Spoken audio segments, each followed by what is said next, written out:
where it says start video. I should touch that. Yes, Mataji. You can start video now. Now we are live. So, Hare Krishna. Hare Krishna. Mhm. Glories to Prabhupada, Guru Maharaj. Yes, Mataji. So I'll just give you a brief introduction, Mataji. Although I think many of the devotees will already know about you, but still I'll just give a brief. Yes, Prabhu. Mhm. You're Uh, the in charge today. no, Mataji. So, so Hare Krishna, we welcome you all for today's Throwback Thursday, organized by Iskcon Seshadripuram. And today we have with us a very special guest, Her Grace Haridhvani Mataji. So, since long I was desiring, Mataji should come on our platform because on Facebook, Mataji keeps sharing different photos, different pastimes of Guru Maharaj, and Mataji is, so much Guru conscious. So as soon as we think about Mataji, so we ourselves become Guru conscious, so it's our very great fortune that we are getting finally association of Mataji today on our platform. So Mataji is basically from US, and Mataji got connected to Krishna consciousness in 1972. Like she started. No, oh, yes, yes. I started reading Prabhupada's books uh, then. so that's sense. So like today it's 2025. So almost kind of we can say like it's more than 50 years that Mataji is practicing spirituality connected to Krishna consciousness. So our great fortune for that. And we would like to invite Mataji by chanting one time Hare Krishna Maha Mantra. Hare Krishna. Hare Krishna, Krishna, Hare Hare Krishna, Krishna, Krishna Krishna Krishna, Krishna, Hare Hare Hare, Hare Hare, Hare Hare Rama, Hare Rama, Hare Rama, Rama, Rama Rama Rama, Hare Hare Hare. Hare. Hare Krishna. Guru Maharaj Srila Prabhupada ki. Jai. Jai. So over to you, Mataji. I have like the photos that you share, Mataji. I have that in a PPT format. So whenever you'll say, I'll present that as well, Mataji. Okay,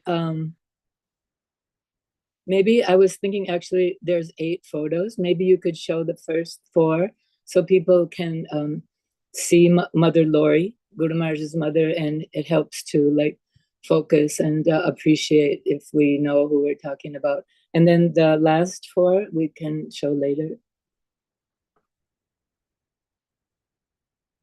So I guess I'll just say something little about the photos as they come now. This is Mother Lori. Her name was Lorraine Helen Erdman. And this is in Mayapur. She stayed in the Conch building. She came to Mayapur in 1995 and spent some time there with Guru Maharaj and the devotees. You can show the next one, Drew. This is in Atlanta. And Guru Maharaj was very attached to Atlanta and using that as his base, Atlanta, USA. And also he started the Chip Rice and Yogurt Festival there. So she would often come to that festival so that she could spend some time with him. And this picture is just so unique. It was taken by one of our god sisters, Basuda. And that sari that she's wearing, actually, she went and to Mayapur the first time when Prabhupada was still present and in the mid 70s. And she bought a few saris, and that sari, she told, was from when she had gone to see Srila Prabhupada. This is about mid 90s, I would say. So 20 years later, she still had her saris. And then the next one, Tribhu. These are the ladies that helped to care for her while she was in Mayapur, and I also had that good fortune. So it was like really a unique experience because, as women, we can't so much personally serve Guru Maharaj, but with Mother Lori, it felt like the next best thing to being able to serve him so personally. And this is on the far left, Mother Chudamani from England, and then Mother Bhakti Bhava, also from England. And the other side of Mother Lori, Tushti Mataji, she's since passed, and Prabha was from Italy. And so it was really amazing that we got to, be so tuned in to her. Is she hungry? Is she hot? Is she thirsty? Does she want to go shopping? Whatever was her desire, that we had the good fortune to be able to serve her in that way. We're so happy to be able to do that. And then one more, I think, Prabhu, you have that I wanted to show. This is also in Mayapur. And one evening, she it was almost like a darshan, you might say, in one of the conference rooms in the Lotus building, because the devotees wanted to have her association and hear from her. So she was telling some different pastimes of Guru Maharaj as a boy. And then also, I remember that one of the Mayapur brahmacharis, he asked her, can we call you Thakur Ma? And she turned to someone, oh, well, what does that mean? And then it was explained to her that Thakur Ma is the mother of the father.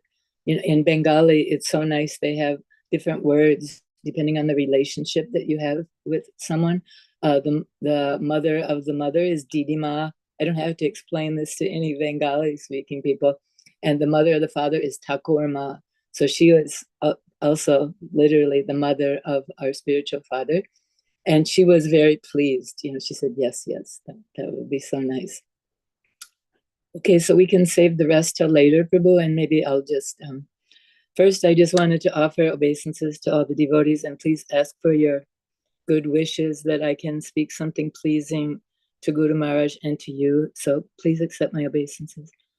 Panchakalpatarubhyascha Kripasindhubhyascha Patitanam Pavanebhyo Vaishnavebhyo Namo Namaha. Guru Maharaj Srila Prabhupada ki. So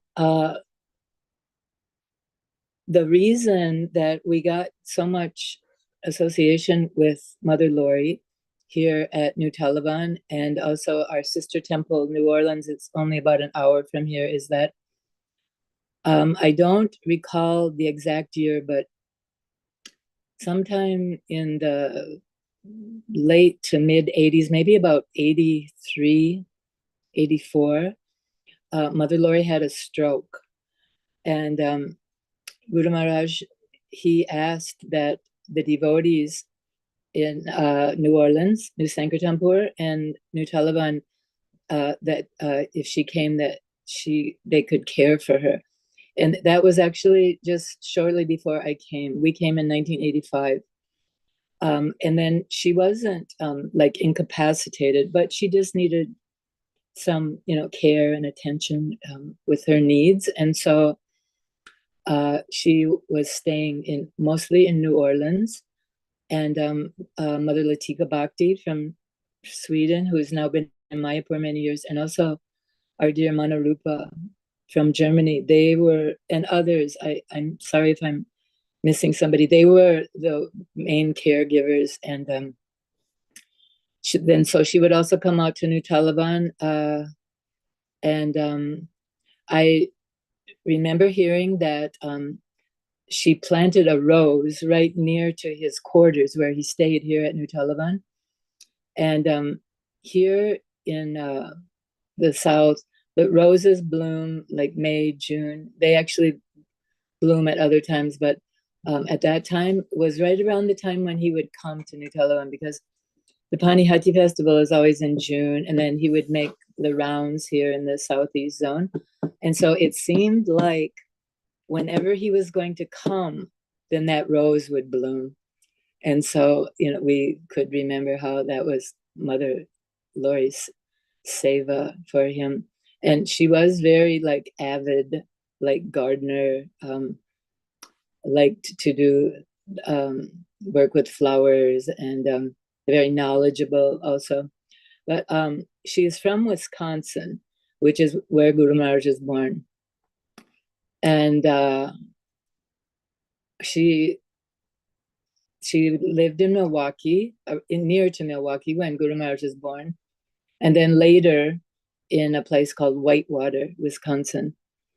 When Guru Maharaj joined Krishna consciousness, his family was quite alarmed. It was strange to people in the West at that time. I'm sure all the devotees have heard stories about, Prabhupada coming and the devotees coming to him, how it was often difficult with their families, because when you don't know about something, then it becomes fearful. So she was concerned, I'd have to say.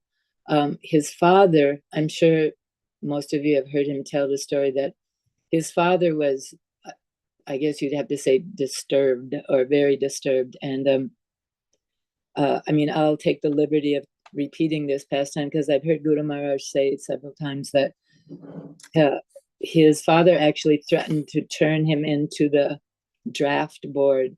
The Vietnam War was going on at that time, and young men in America were being drafted and sent to Vietnam, and many of them didn't come back. So his father let Guru Maharaj know that how displeased he was, that even he told, I don't mind that if you go to Vietnam, if you don't come back, like that, so heavy. And then when Guru Maharaj tells the pastimes, he says that he talked to Prabhupada about it, and Prabhupada said, better you serve in Krishna's army. So that's all that Guru Maharaj had to hear. His mother was concerned, but didn't react so harshly. I've heard him tell that she actually asked him to give it up, saying, why don't you just, wait until you're older, and then you can take this up. And Guru Maharaj told her, who can say, that I'll get old? Death can come at any moment. And then he tells how she started to cry, actually, saying, like, no mother likes to contemplate that idea of her child leaving, especially untimely. But she spent time with him after he joined. She went to Montreal, where he was temple president. She didn't hear from him after he went to India for some time. But then she decided actually to go. I don't know what the time frame was. Guru Maharaj, he went to India in 1970, took sannyas in 1970 on Radhastami in Calcutta. And then she must have gone to India. It was before Prabhupada left, but I should know the exact year, mid 70s. And she was actually quite disheartened because she hadn't heard from him in so long. And or maybe she'd heard from him, but very irregularly. I'm trying to be a little guarded about what I say, because I don't want to get it wrong, say the wrong thing. At any rate, she decided that she was going to go to Mayapur and see him.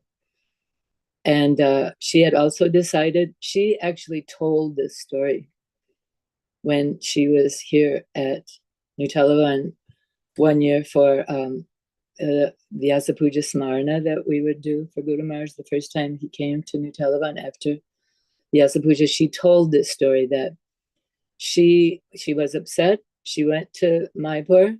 She was upset with Prabhupada.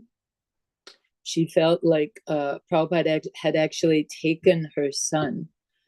And so she was all prepared to, in English, there's an expression, you give someone a piece of your mind. It means, you're going to call them out and let them know what it is that's bothering you. So then when she told the story, she said the first time she saw Prabhupada, he was on the veranda of, it must have been the Lotus building. And then she said, so I'm not a person that claims to be able to see auras, but when I first saw Srila Prabhupada, he was shining.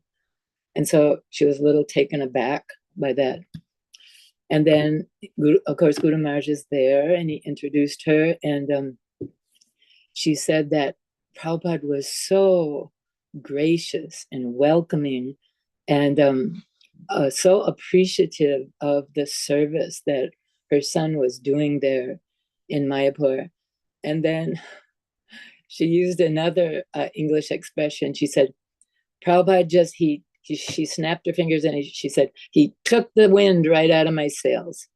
And that means like, okay, she was intending to, maybe even you could say scold Prabhupada a little bit, but because of the way that he received her and that she could appreciate what a great personality that he was, that she just, she calmed down. She was okay. And so then while she was telling this pastime here in New Orleans, at New Talavan, she was standing between the Murti of Srila Prabhupada and where Guru Maharaj was sitting. And she turned to the Murti of Srila Prabhupada with her hands folded, and she said, so thank you, Srila Prabhupada, for taking my son and making him your pure servant, like that. And all the devotees were just, struck because it was so heartfelt. And I felt tears coming to my eyes. And I looked around, and where I was sitting with the ladies, they were also like with tears. And even Guru Maharaj took his chatter and like this. And so that was really so special for her to be able to express that, and for us to also be able to witness that. So I guess like as long as I'm on the subject of New Talavan, I'll tell some different pastimes that happened here. Because she would come here also. She would come here and then New Orleans and in Atlanta when he was there, so she could have his association. And one time she was here and he was giving class, and she came over to where I was sitting, and she whispered in my ear, can you come to the kitchen with me? And like, of course, I jumped up and we went to the kitchen. And then, so I was like, what does she need? Like that. And she said that he told me, she would call him Acharyapad. Acharyapad told me that if I'm going to cook anything for him, I have to have a Brahman light the fire. And so that's what she was doing. She asked, I don't know how much of a Brahmin I am, but she wanted to please him. That was very much her focus. You can imagine, how much she loved him and cared for him and wanted to please him. And by this time, of course, really appreciated him and his Krishna consciousness. So that was pretty amazing. She wanted to cook him some, we don't grow it here. It's more of in the north of the United States. I guess it's classified as a fruit. It's called rhubarb. And it's the stem of a plant that grows close to the ground and with a big leaf. And you take that stem and you can make some sweets with it or chutney. And she would make him from when he was a little boy, even she called it rhubarb sauce, that just cutting up the rhubarb and cooking it with, at that time, sugar. Of course, now Guru Maharaj, his diet is so strict. So there was that pastime here. And also, this is kind of a funny one. Once when he was here, he was taking lunch with his godbrothers, and she was there. And, I've been told that in Indian culture, it's perfectly acceptable to burp. Even it's considered a compliment to the cook. But in America, we don't do that, like if you're a devotee, we'll get. But like non-devotees, it's considered rude. And so I don't know who it was that she was sitting next to, but that devotee like let out a burp, and she turned to him and said, say excuse me, like that, like. And I'm sure that he did, because she as aristocratic and kind and sweet that she was, she could also be like very assertive, like, somebody that you listen to this person, and you know how Prabhupada says that the son takes after the mother and the daughter takes after the father. And so, obviously those qualities of being aristocratic, kind, assertive, Guru Maharaj exemplifies those as well. So I'm just checking my list here a little bit. I guess maybe I'll talk about, let's see, what time is it? 8:53. Or I see it. Your time is different from mine. So in 1995, I was talking from the photos, how she had come to Mayapur.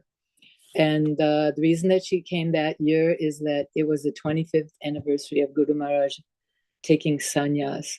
So she came at festival time, and she was there for his Vyasa Puja also. And so I went that year, and actually I took my two sons that were like 11 and 14. And, we all went to Mayapur. And so then it transpired that, as I said, that the ladies got to take care of her. So I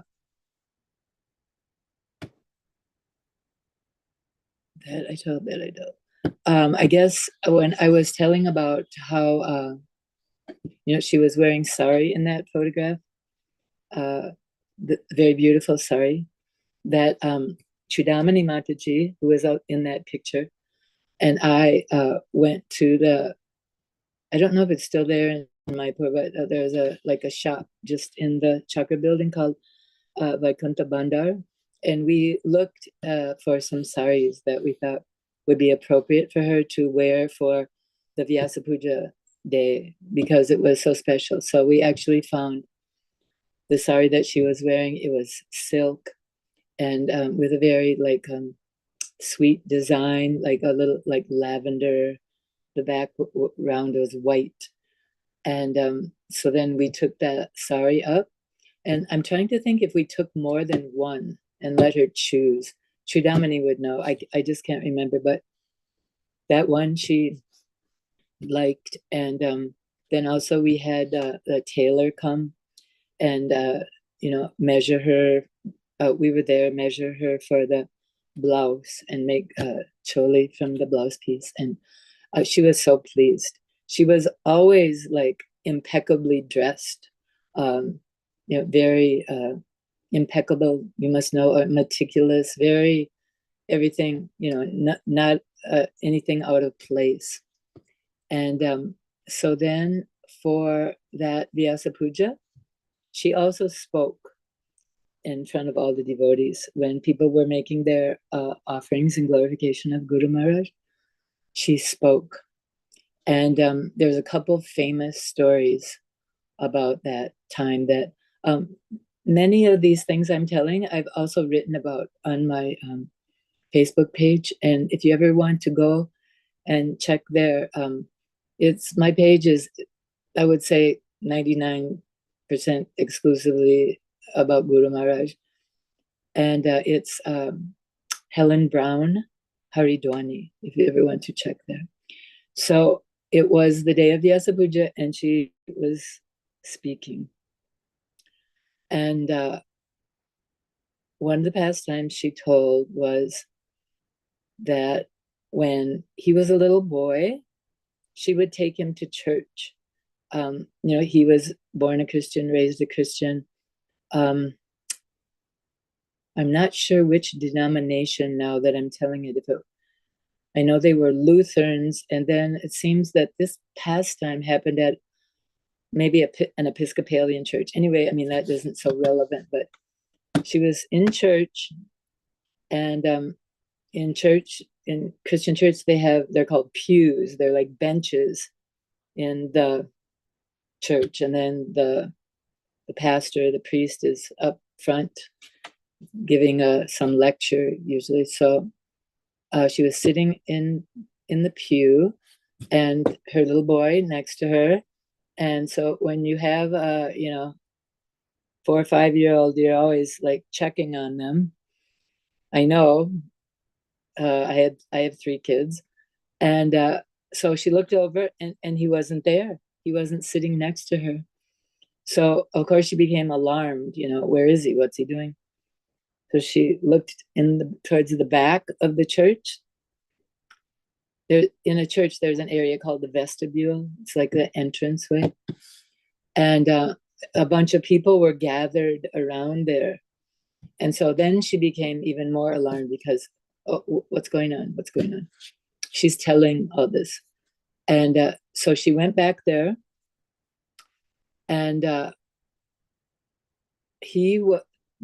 people had made a circle around him, and he was standing in the middle of the circle, and he was with his arms up in the air like this, and saying, "Our Father, who art in heaven, hallowed be thy name. Thy kingdom come, thy will be done on earth as it is in heaven." That prayer, that Christian prayer, is called the Lord's Prayer. And she had taught him to pray that. And so she couldn't understand at that time actually what was going on, because the Christian pose for prayer is like this, with hands folded. But he is, "Our Father who art in heaven, hallowed be thy name." That means holy is your name. Like, how significant is that? But then she told that later, after he had joined Krishna consciousness, and she knew something about, how about bhakti and how we approach the Lord and his holy name, that the significance of, like, Mahaprabhu, he's 4 or 5 years old with his hands raised up, like Mahaprabhu, "Hallowed be thy name, thy kingdom come, thy will be done." So that everybody was, what? Amazing, amazing. And then another story that she told, and this one is comical, quite comical. She said that one summer's day, she started getting phone calls from the neighbor ladies, and they were complaining that Jay, Guru Maharaj, aka Guru Maharaj, had sold their kids a snake. And so she was, what's going on? So she, calls him, what's going on with it? I'm getting all these phone calls about snakes, that you're going around selling snakes. And she told him, "You go back and you get every one of those snakes and take care of it. You just take care of it." So then a little while later, she's telling this in Mayapur. A little while later, he came back, and she said, "So you took care of it?" And he said, "Yes, yes, mother. So what happened?" He said, "Well, when I sold the snakes to them, I charged $1, but to take them back, I charged $2. So it all worked out." And we looked at Guru Maharaj, and he was like this,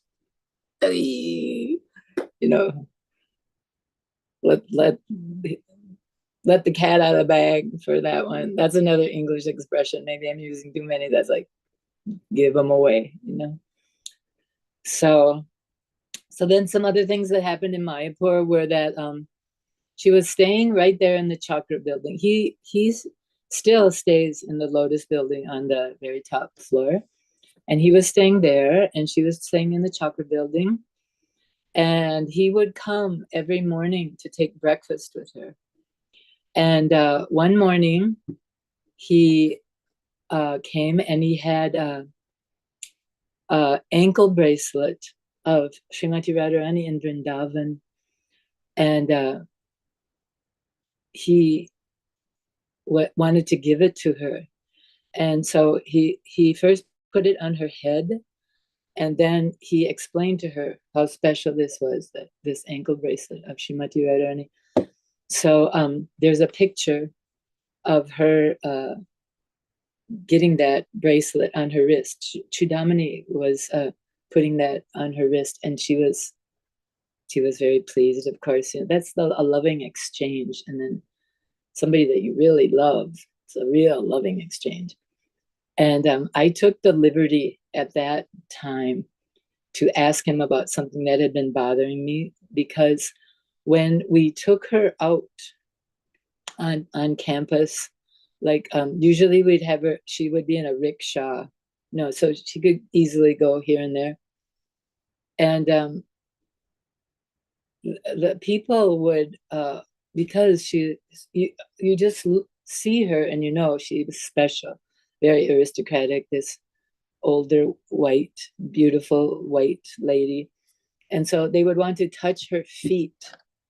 And as I recall, it wasn't the devotees, our Iskcon devotees, as much as it was like visitors and locals like that they could understand this is somebody special, so they would want to touch her feet. But when I would put my hand up to no, oh, they would just look so like, oh, crushed, like, oh, so then I was a little uncertain, what I should do. Is this like offending someone, that I should be more careful of what's going on? I just wanted to find out what Guru Maharaj said. So then I asked him, and he looked at her and he said, well, when they touch your feet, you take their karma. And the karma of who is here is not probably like horrific, because they're on the down. Although I've heard Guru Maharaj say that, you see, I'm digressing a little bit here.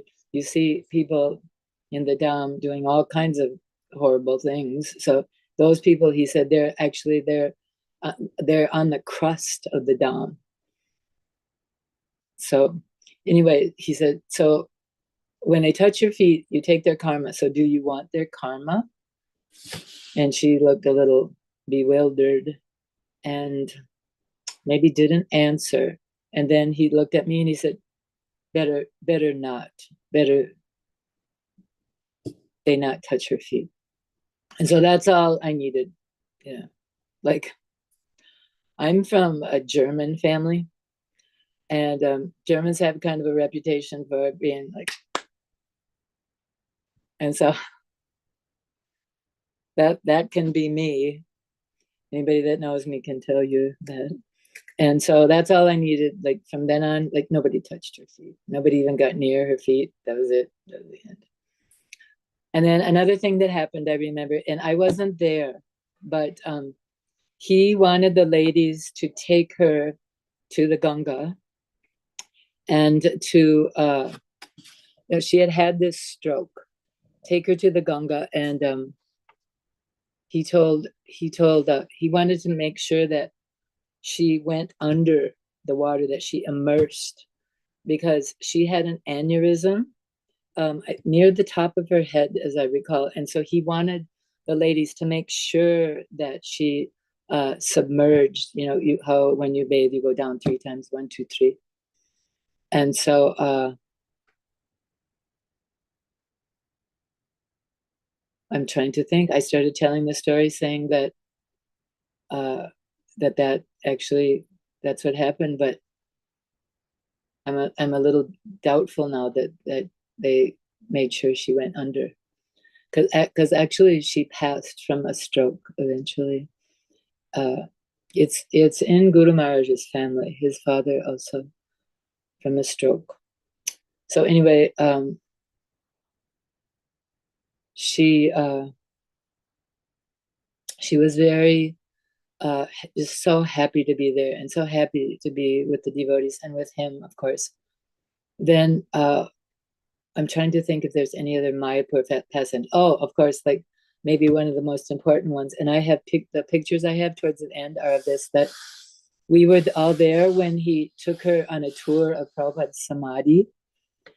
And he was, he was the tour guide. He was taking her everywhere and explaining everything in the Samadhi, the significance of the Samadhi, what it was. I remember him pointing out the mosaic renditions of Prabhupada's pastimes that are on the underside of the dome, and even took her up the stairs for the exhibits that are around the bas-relief exhibits.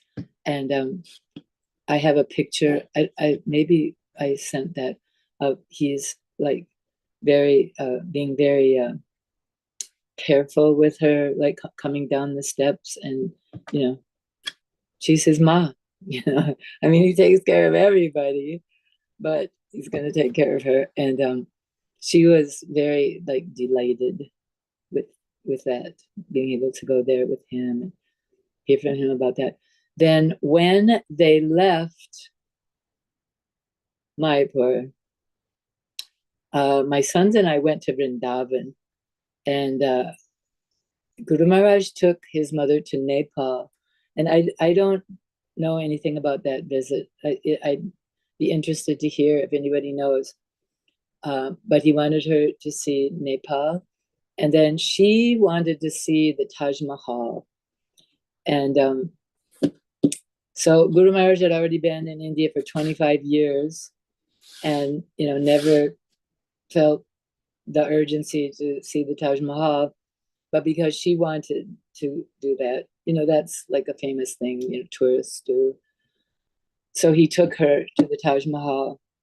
And then we knew, we were in Vrindavan, we knew that he was going to visit there in Vrindavan, because Agra is not so far from where the Taj Mahal is from Vrindavan. So we knew that they were coming, and it was late. It was late at night, but we had arranged, there were a few disciples there. We had arranged for, a greeting for them, and puja, offer garlands. I can't remember if we did foot bathing. It was late. It was really late at night. And so then after that, then, he told us, like, no, you take her to her room, and, it's time to take rest. So she was sitting down, and, we were assisting her. And I knew how excited she was about going to the Taj Mahal. So I asked her, oh, so Mother Laurie, how was it? How was the Taj Mahal? Kind of expecting her to, oh, amazing, fantastic. And she was tired, but she said, it was so old. And that's all she had to say about it. So maybe it kind of burst her bubble, that whatever, however she experienced it, But it's just so sweet of Guru Maharaj to want to, please her and satisfy her and make sure that she had an amazing visit. And so, that's his job. That's what he did. So I'm just checking my list here a little bit.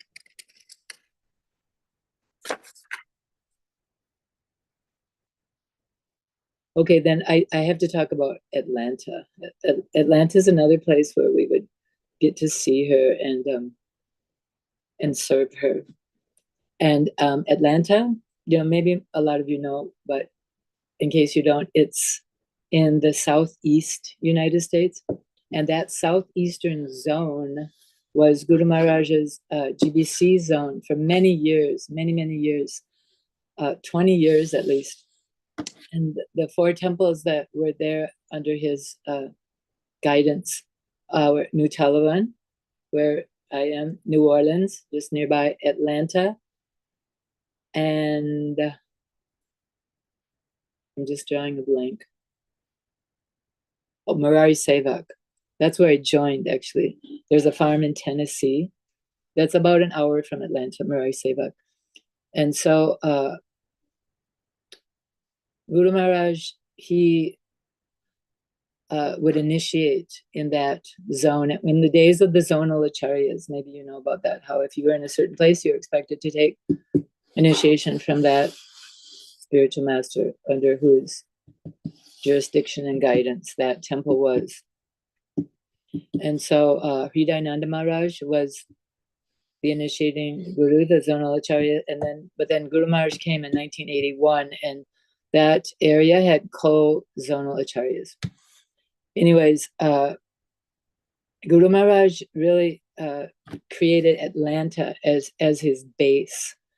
Atlanta, the airport there is huge. It might be even the biggest airport in the United States. I should Google it and find out. So he would always be flying into Atlanta and then out of Atlanta. And so the temple there became his base, and the devotees there became so dear to him. And you can imagine beyond dear to them. And so he inaugurated that Chipped Rice and Yogurt Festival, Chiradai Mahotsav, in my younger son is 41, and I was carrying him the first year of that. So whatever that makes it, he was born in 1983, so 1982, he started that festival, and still going on to this day. And he would come every year.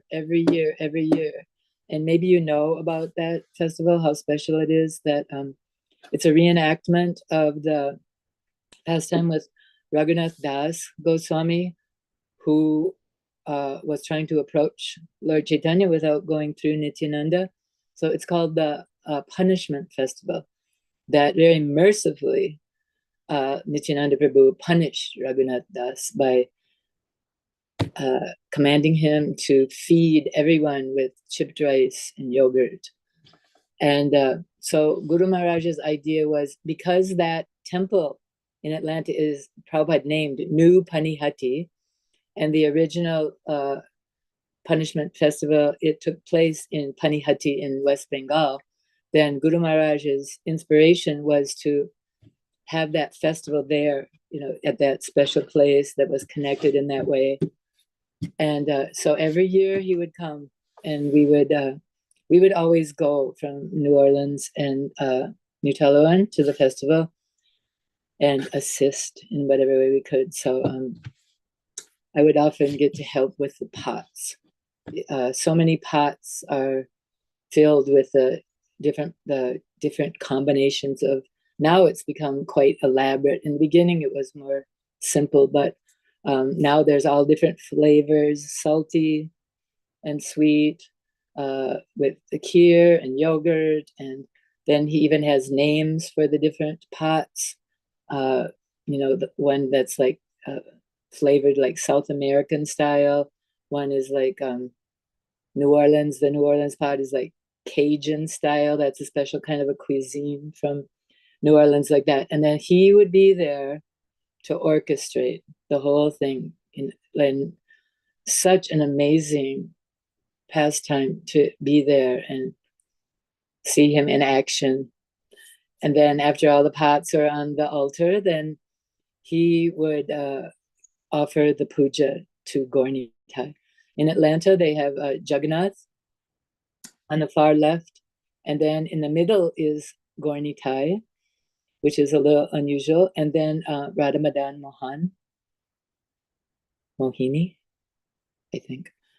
And so he would offer that puja to Gaur-Nitai. And that kirtan, well, I don't know if I've been to India and the Mayapur festival many, many times. And I don't know if I've ever been to such an amazing kirtan as those kirtans when he would offer those pots. And so his mother would come. That's what I was getting around to. His mother would come to that festival to be with him. And always after the puja and, the Maha puja, kirtan, then the pots go out and it's like a big picnic. They have three houses, and all the property is joined there. And so everybody would sit on the lawn like a big picnic, just like Krishna and the Cowherd Boys or Lord Nityananda and Raghunath Das, and take that special prasadam. And so initially, in the beginning, just serve it up. But his mother, one year when she was there, it was her inspiration, her brainstorm, that the pots be auctioned, like people can give a donation for those pots, and then that would help the temple to like cover the cost of putting on the festival. It's a big expense. So because of his mother, then that's what happens now. And people are happy to give, now, like there's just gigantic pots that are 2 feet tall and that go for thousands of dollars, but then there's like little pots for all the little people, that just would like to give, and then the people that got the gigantic pots, they're outside giving everyone, here, try this one, this one's so good, dried fruit and nuts, or the salty ones are always really good, with different vegetables, and just like the sky's the limit. I think now there's 18 flavors that he created the recipes for, that they do. And I'm going to give a shout out right now to Mahaguna Mataji, who has been in Atlanta for at least as long as I've been in New Talavan. And she is the commander-in-chief and right-hand assistant for Guru Maharaj when he would come. And still she's doing, and see that all of the boga is purchased and everything's ready to go. And she had a lot of association with Mother Laurie also, that she might be a good person to have come and speak, because even Mother Laurie stayed with her, on different occasions. And she told me not so long ago that she was going to school, maybe graduate school, at that time when she, in Atlanta, and Mother Laurie came to her graduation. They're very close. That's I'm just thinking now that might be a good thing. I better check the time. 9:20. So let me see.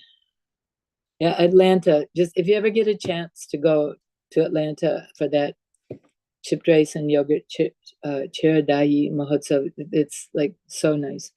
Now the Guru Maharaj hasn't been able to come every year since the stroke, because of his health. He wasn't there this past year, but he was there the year before. So I guess I would recommend tuning into that and find it. And even if he's not there, in his Vapu, believe me, he's there. And anybody that goes there and participates in that festival is getting so much mercy from him. So Mother Laurie, I need to check this. I have relationship with one of Guru Maharaj's nieces, and I should have checked with her what year it was that Mother Laurie left, but I think it was 2005 or 2006. It was before Guru Maharaj's stroke, which was in 2008. And when she left, of course, he was notified right away, and he just dropped everything and came. And I didn't go there. She was living in Whitewater, Wisconsin at that time, with some family. Guru Maharaj's brother, I think, and his. I won't say because I'm a little hazy on that. But Guru Maharaj, he went there, and he was there for her, and he spoke also at they call it funeral. And then she had expressed her desire. They must have had some conversation about it. that she wanted her ashes to be taken to the Ganges. And so that happened. Some were left, I've heard him say, some were left with the family and some he took. And there's a video on YouTube. I found it a couple times before, and I looked like right before this to see if I could find it and maybe tell you what to do for the search, because it's not so easy to find, but it's showing the immersion of her ashes, how Guru Maharaj comes to the Ganges and gets on a boat, and you should try to find it. This really would be worthwhile. And then also I was going to tell you that there is a YouTube video that's an interview with his sister, Leslie. And that's not so hard to find. If you did the search, Jayapataka Swami interview sister, Leslie, like that. And I was there for that.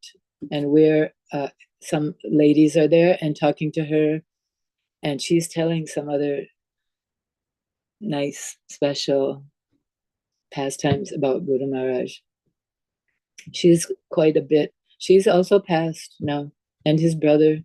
But she was quite a bit younger than Guru Maharaj. But like privy to the family lore. And so then I guess it's getting a little late. We have to end soon. But I wanted to really quickly read Mother Laurie's 1988 Vyasa Puja offering that she wrote to Guru Maharaj, because it's just so special. My dear son, how I look forward to visiting an Iskcon temple where I can listen to you preach from Vedic scriptures about the wonders of God and how we are to glorify him. You have added new dimensions to my knowledge of God and spiritual life.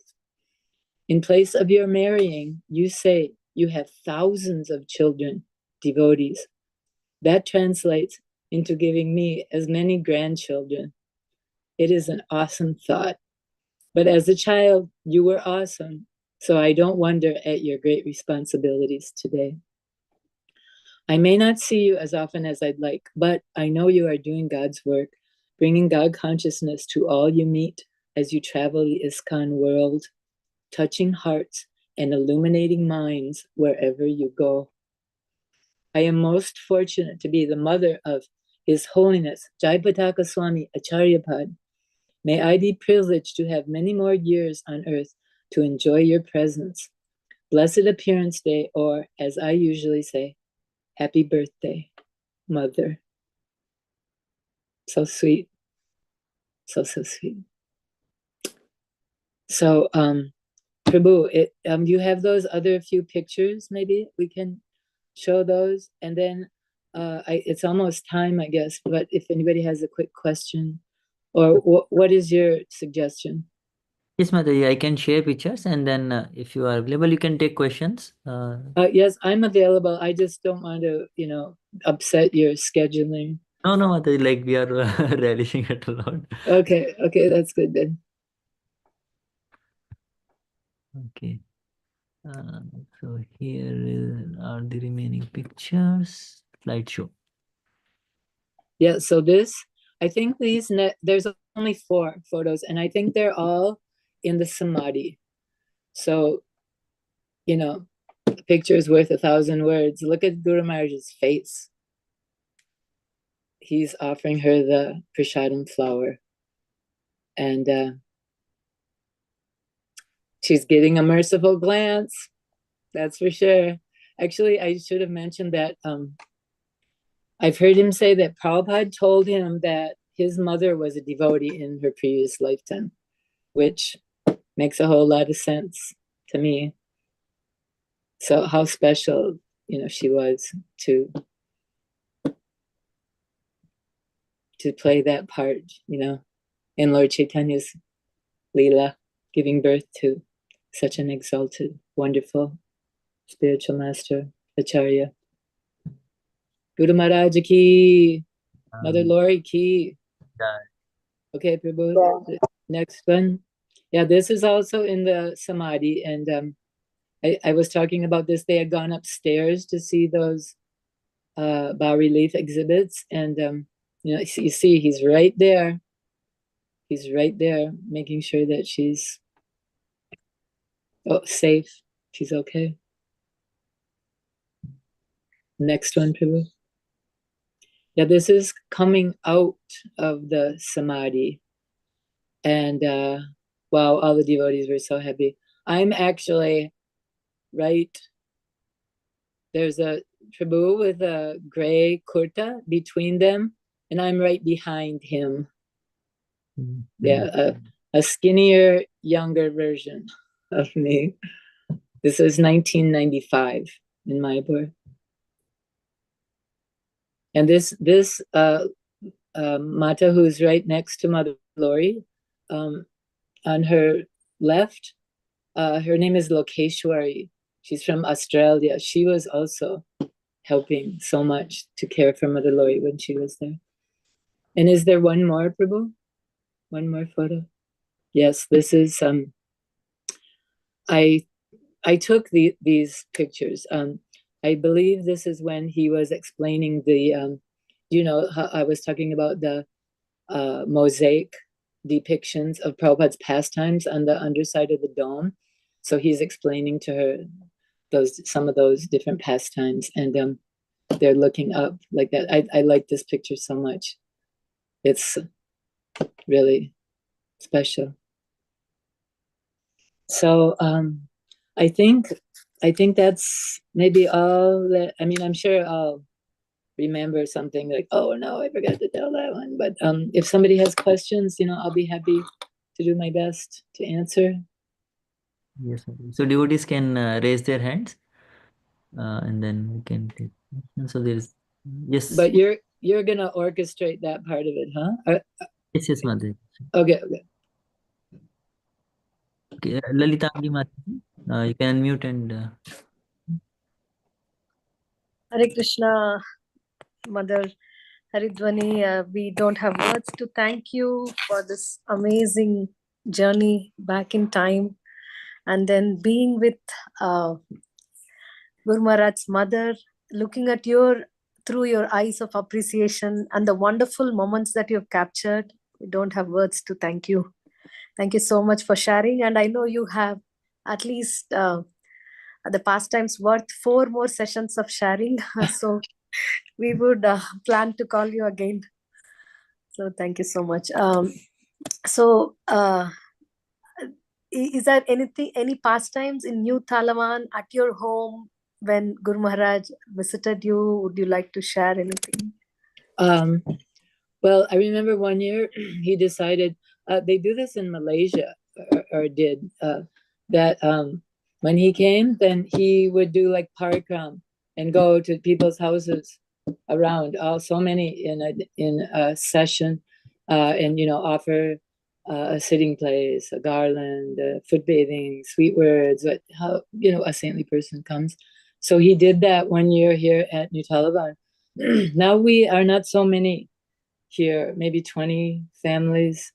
But then at that time, I recall it was when my kids were much younger, like when they were like, now my kids are in their 40s. So, when my daughter that's oldest maybe was like early 20s, he came, and my family was here to welcome him. And I have a picture of him sitting in a rocking chair that I have. And we did that. We were able to welcome him and get his blessings. And so, I'm still in the same place.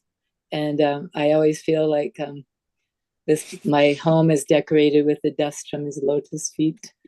And then, of course, like so many pastimes here at New Talavan, because as I said, he was our GBC for 20 years. And we just always felt and still feel like we're his New Talavan family. And I'm sure everybody feels like that, you know. But we had big Gurukula here then, and you know, the kids would just be like off the charts in ecstasy when he was here. When he would be giving class, he would, you know, like Haribol, Haribol, and if anybody was like nodding off, you know, then they would be they would wake up right away. And then he would always, like, you know, being considerate of the children, like, you know, often they like tell some pastimes that would keep their attention. And you know, the big kids too, you know, us, it was just like, and he would come here like 3 times a year, and sometimes for, you know, many days. So we just were really, really fortunate to have him here for all those times. And it's been a while since he's been here now. He came to New Orleans in not last summer, but the summer before. And he didn't make it out to the farm. But we all went there, you know, to see him. You know, it's like we were a little disappointed, but it's quite difficult for him to, you know, the whole, you know, entourage. And then, you know, they were doing big program in New Orleans. So then the devotees all went there. And so lots of, I can maybe talk about that another time some more, like New Talavan pastimes. And then we have God sisters here, Mahalakshmi Radha and Kaivalya Sundari, Mother Maharani from Malaysia, that also like had so much opportunity to serve him. And you know, we could maybe get together and do a session, or I don't know, something. There's so many things that happened here that were so special. He installed our Ananta Shesh many years ago. Like, you know how Ananta Shesh is there in the ground holding up the project on his hoods, and they dug a hole, like, I don't know how deep, you know, they had to put a ladder down there to get down there, and he climbed down in the hole to place the Ananta Shesh. And then another time he brought from India Sudarshan Chakra, and he got up on the roof and put the chakra up there. And so then we always think, well, we got that special protection from above and below. Ananta Shesh is there, installed by Guru Maharaj. Sudarshan Chakra is there. And you know, he lives to give the mercy and to, you know, attract people to bhakti, to chanting the holy name, to serving. And so, you know, we would just get a good dose of that every time, and then get to cook for him, and, you know, clean and do the laundry and just be near him, and hear from him. And so in such a relaxed kind of, you know, atmosphere that, you know, those days were just so special and right here. So is that okay, Mata? Thank you. Thank you so much for sharing this nectar. And, you know, we could have you come again, like maybe we can arrange one more session or many more sessions with you and the other senior God sisters there, like a session, and you're all sharing pastime. Yeah, that would be so nice. That would be really nice, because then, you know, how you hear somebody tell something and then you, oh yeah, I remember, you know, and kind of like work off of that energy that comes. I know when we would travel with Guru Maharaj on safari, I actually got to go on safari 10 times with him, and how special it is. And it seems like I recall, especially on the train, you know, you're in the train for hours and hours and hours, and you're with, you know, a group of devotees. We would sit and tell Guru Maharaj pastimes for hours and hours, and, you know, just share all of that nectar and that mercy. And so, yeah, these ladies also, they have, you know, a lot of amazing things that they can recall, I'm sure. So that would be good. I'll talk to them, and we can hopefully arrange before too long. Would be good. Thank you so much. Thank you so very much, Hare Krishna. What time is it? I'm not in a hurry. It's just up to you, Prabhu.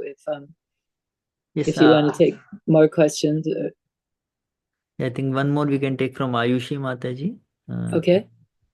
Yeah. Yes, Ayushi Mataji. Yeah. Hare Krishna, Haridhvani Hare Mataji, Krishna. please accept my respectful Hare obeisances Krishna. on your most divine lotus feet.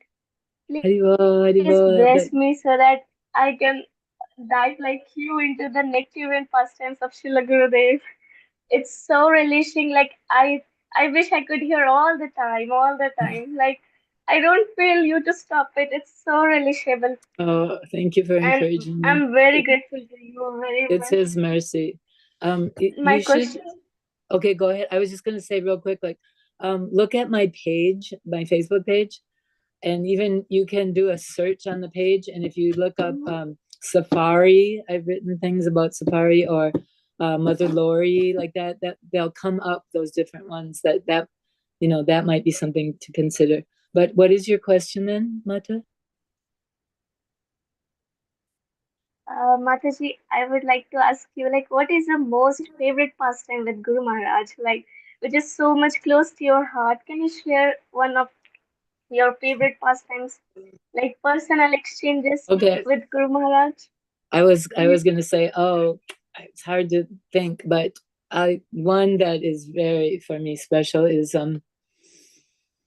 when I was going to get initiation. I was initiated in I joined at the Tennessee farm in at Marai Sevak, but it was Rath Yatra, and there was going to be an initiation in New Orleans. So that's about 4 hours, and we came down for that. And so I was gonna get like an interview with Guru Maharaj, and so I had my son now that's 44. I was holding him in my arms when I went in for the interview, because he was a real like Samba, like Jambavati's boy, with mother, always with him. He wouldn't, you know, he was just little. He was maybe 15 months old. And mercifully, he fell asleep while I was waiting for Guru Maharaj. So then by the time I went in, he was sleeping, and I was holding him in my arms. And so I remember Guru Maharaj asking me about the difference between Bhagavan, Paramatma, and Brahma, impersonal realization. And like, I have to tell you that it was a different day and time that you really weren't expected to be up to the mark like now, you know. And then just causelessly merciful Guru Maharaj, you know. So he asked me, and I said what I knew, probably what little I knew, or what little I could explain. And then he asked me, and then I said, then he said, a little shaky, but okay, like he was gonna let me slide. And then he said, this is the part that for me is so special. I'm holding my son in my arms, and he said, you should know that the disciple is actually a burden for the spiritual master. But just as the mother accepts the burden of her child, he accepts the burden of the disciple because it's a burden of love. And when he said that, even now I feel overwhelmed with his loving kindness. I could understand, I could to some degree of what he was saying, because I was experiencing that burden of love. And all I can say is that we are fortunate beyond measure to have his mercy and his guidance and his blessings. And we should just all feel so indebted and inspired to repay him by, Lord Chaitanya said, you become Krishna conscious and you give Krishna consciousness to everyone you meet. That should be our driving force, and that we want to please him. We only want to please him. We only want to please him, like that. And not that I'm always acting in that consciousness, but I'm trying. I know that's what I should be doing. So please, thank you so much for this opportunity. And I also wanted to say that a few years ago, it must have been during COVID, and Anadi Jagannath, he was trying to get me to come on. And I don't recall all the details, but always some reason why I didn't or I couldn't. And so I feel really grateful that I could finally, like, hopefully I'm pleasing him by finally coming and getting a chance to share with you all. And please pray for us here at New Talavan that we can always strive to please Guru Maharaj and Srila Prabhupada and their lordships, Shri Shri Radharada Kanta Shri Shri Gaura Nitai. Haribo, Guru Maharaj Srila Prabhupada ki. Jai, Jai. Thank you very much, Mataji. Thank you very much for sharing this Nectarian pastime with us. Please bless us so that we can also become a great devotee like you and can please Srila Gurudev and Prabhupada and this Guru Parampara. But if somebody tells like that, I just always think how Guru Maharaj says, if you, anything good that you do, it's by the mercy of the spiritual master. And if you make a mistake, that's your fault. So if anything good comes, it's all by Guru Maharaj's mercy. But thank you so much for your encouragement, because I so much appreciate that. I'm so grateful that I can do something to serve the Vaishnavas, and please bless me that I can continue to do that. Okay, thank you so much. I need a follower so like me needs a blessing to able to connect to this parampara and to serve Guru Maharaj and to have this bhava in me also, so that I can also release the pastimes of Gurudev and Prabhupada, and someday I can please him by I will serving pray. him. I will pray for you. I like blessings. I don't know if I don't know if I have, but I can definitely pray for you. Anybody that's watching, like when I offer prayers, because I pray, I've been asked to pray for a lot of people, or I do pray for a lot of people, and so I always every day I ask their lordships, or I say, dear Shri Shri Radharada Kanta Shri Shri Gaura Nitai, all those for whom I am to pray, please guide and protect us. Please let us always love and serve you. And so if you want to be on that list, all those for whom I am to pray, I'm praying every day for people that have asked me to pray for them, or that, have that desire. So I will, I promise I will pray for you. Please pray Thank you very much. for all our family. And isn't it nice that it's beyond nice. It's wonderful that he's doing well now. It seems, during festival time, it must be so strenuous for him, going here, going there, doing that, but, he's in a different dimension. We can't even understand, how, like Mahavraha Prabhu said one time, he's just dragging that body along. But because of his like intense, sincere desire to please Prabhupada, like he's just going on and on and on. And we should pray that he stays with us for many, many more years. And so, okay, Hare Krishna, thank you so much, devotees. Thank you. Thank you so much for sharing so many wonderful pastimes. Especially, I was not aware, like Guru Maharaj said about her, about his mother, that she is also a devotee. Yeah. Prabhupada told she was a devotee in her previous lifetime, which it just makes sense, doesn't it? I was thinking like Guru Maharaj is generally caring for her mother, like we do for our mother, but this aspect we were not aware, and especially like you also told. Like when Mother Lori came to Mayapur and she saw Prabhupada for the first time, she saw the aura of Prabhupada. So, definitely she is very special. She could, see all. Yeah, for sure. Yeah. And Thank you. it was really just so nice to share with you.